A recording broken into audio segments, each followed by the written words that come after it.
Assalamualaikum warahmatullahi wabarakatuh. Hari ini kita akan belajar untuk memahami cara kerja otak kanan dan otak kiri. Sebelumnya, mau ditanyakan dulu apa sih itu otak? Jadi, otak adalah suatu organ terpenting pada tubuh manusia yang merupakan pusat dari sistem saraf. Volume otak berkisar sekitar 1350 cc dan mempunyai 100 juta sel saraf. Untuk menunjang fungsinya, otak terletak di dalam kepala dan mempunyai beberapa fungsi, yaitu pusat regulasi, sebagian tindakan yang dialami, dan sebagai pusat pengatur organ tubuh. Misalnya untuk mengatur kerja jantung, hati, dan lain-lain. Jadi, otak merupakan pengendali tubuh atau merupakan bagian terpenting dalam tubuh kita. Jika seseorang memiliki otak yang sehat, maka akan mendorong kesehatan tubuh. Namun sebaliknya, jika otak seseorang dalam kondisi tidak sehat, maka itu merupakan penyebab dari segala masalah tubuh. Ada juga nih bagian-bagian otak. Bagian otak dibagi menjadi 4 bagian. Yang pertama ada otak besar atau cerebrum. Sesuai dengan namanya ya, otak besar merupakan otak yang bagian terbesar pada otak. Otak besar merupakan bagian yang membedakan antara otak manusia dengan otak binatang.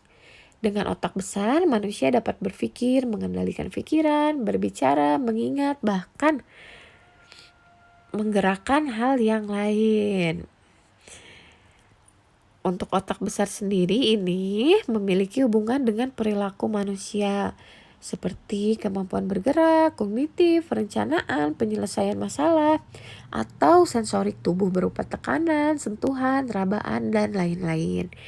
Bagian otak besar ini memiliki hubungan dengan penglihatan visual manusia, sehingga tubuh mampu membedakan segala yang dilihat oleh mata.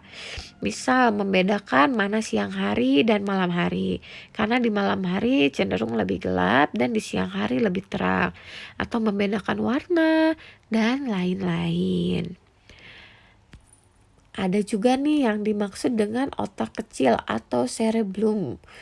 Otak kecil ini otak yang sangat penting juga, yang posisinya berada di bagian belakang kepala dan berhubungan dengan leher bagian atas.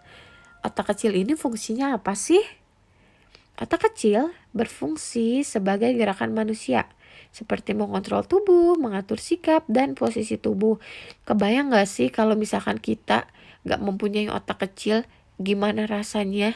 Kita otomatis jadi kaku dong ya, karena kita gak bisa menggerakkan tubuh kita, gak bisa mengatur sikap, mengatur posisi tubuh. Seperti itu. Ada juga nih yang ketiga, batang otak atau brainstem. Brainstem ialah bagian otak yang berada di leher bagian atas dan memanjang hingga sampai ke sumsum tulang belakang manusia. Batang otak mengatur fungsi dasar manusia, seperti mengatur proses pernafasan, proses denyut jantung, kerja ginjal, dan lain-lain. Oleh karena itu, di dalam medis dikenal dengan mati batang otak, yaitu keadaan cederanya batang otak yang mengakibatkan otak tersebut biologis. Jadi kalau misalkan batang otak ini mempunyai cedera, itu sehingga kita nggak bisa lagi mengatur proses pernapasan, nggak bisa lagi mengatur proses denyut jantung, itu sangat fatal sekali. Dan di bagian otak yang terakhir itu ada yang dinamakan dengan sistem limbik. Sistem limbik ini posisinya berada di tengah-tengah otak. Sistem limbik ini berfungsi dengan alam bawah sadar manusia, pusat emosi, pusat data, pusat haus, pusat lapar, dan masih banyak lagi. Jadi ketika kita merasa lapar, haus, itu dikirim sinyalnya oleh sistem limbik. Ada juga nih perbedaan fungsi otak kanan dan otak kiri. Sering kita dengar kan, apa sih fungsinya sebenarnya otak kanan, apa sih fungsinya sebenarnya otak kiri nih. Jadi untuk fungsi otak kiri ini ada yang berhubungan dengan logika atau berhubungan dengan kemampuan berpikir logis, nyata, dan bersifat umum. Misalnya matahari terbit di sebelah timur, Ada laki-laki, ada perempuan, seperti itu. Ada juga dengan hitungan linier. Otak kiri berhubungan dengan kemampuan melakukan hitungan linier dan hitungan yang berurutan. Udah pasti dong ya, kita udah tahu untuk yang seperti itu. Dan yang ketiga itu ada urutan bahasa. Urutan bahasa itu yang dimaksudkan dengan kita mengatur kata-kata kita atau mengatur bahasa kita. Ada juga nih untuk di otak kanan. Otak kanan itu yang membedakannya untuk mengatur ritme. Ritme itu atau irama ya. Contohnya kayak dengerin musik, ritmenya yang seperti apa.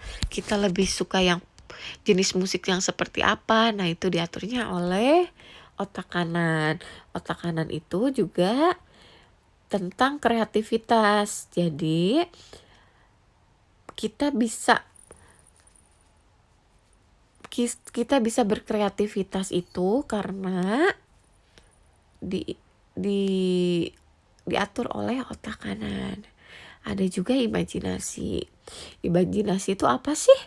Imajinasi itu adalah daya hayal. Pernah gak sih kita ngehayal? Atau sudah terlalu sering kita ngayal? Nah, hayalan kita itu diatur oleh otak kanan. Jadi kita bisa menghayalkan sesuatu yang lebih kreatif lagi. Menghayalkan hal-hal yang mungkin yang akan kita lakukan atau apa. Ada juga nih dengan dimensi. Dimensi itu berhubungan dengan arsitek atau desain interior atau yang lainnya. Itu dimensi. Ada juga holistik. Holistik itu apa sih? Holistik adalah berpikir secara menyeluruh. Artinya setiap orang memiliki kemampuan berpikir holistik. Contohnya, ketika seorang ibu ingin membuat sate ayam nih, dia menyuruh putrinya belanja keperluan ke pasar. Jika putrinya membeli ayam saja, maka otak kirinya masih dominan. Tapi jika dia membeli daging ayam, tusuk sate, kecap, arang, dan keperluan lain-lainnya, berarti dia sudah berpikir secara holistik. Yang berarti otak kanannya sudah berkembang atau mengimbangi otak kiri. Itu untuk holistik. Yang terakhir, ada tips cara membuat otak cemerlang. Apa aja sih? Jadi yang pertama itu kita harus selalu bersikap dan berpikir positif. Jangan terlalu banyak suudon ya. Yang kedua juga kita harus senantiasa berpikiran yang bersih, memiliki motivasi untuk berdaya saing, bekerja sehat dan positif. Jadi kita gak boleh bermalas-malasan. Itu salah satunya cara membuat otak kita jadi cemerlang. Yang keempat adalah mengkonsumsi makanan yang sehat untuk kecerdasan otak. Apa aja sih? Protein, seperti ada di ikan, sayuran, daging, tahu. Itu. Senantiasa melakukan senam atau gerakan yang bisa merangsang otak. Ada juga senantiasa mengatur waktu tidur yang cukup untuk otak beristirahat.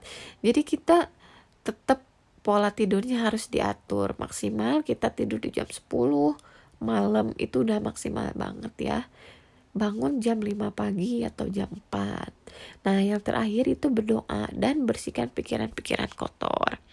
Berdoa itu adalah salah satu meditasi kita untuk menghealing atau untuk menyembuhkan pikiran-pikiran kita dari hal yang kotor. Itulah tips cara membuat otak cemerlang. Sekian materi dari saya untuk hari ini. Terima kasih untuk perhatiannya. Wassalamualaikum warahmatullahi wabarakatuh.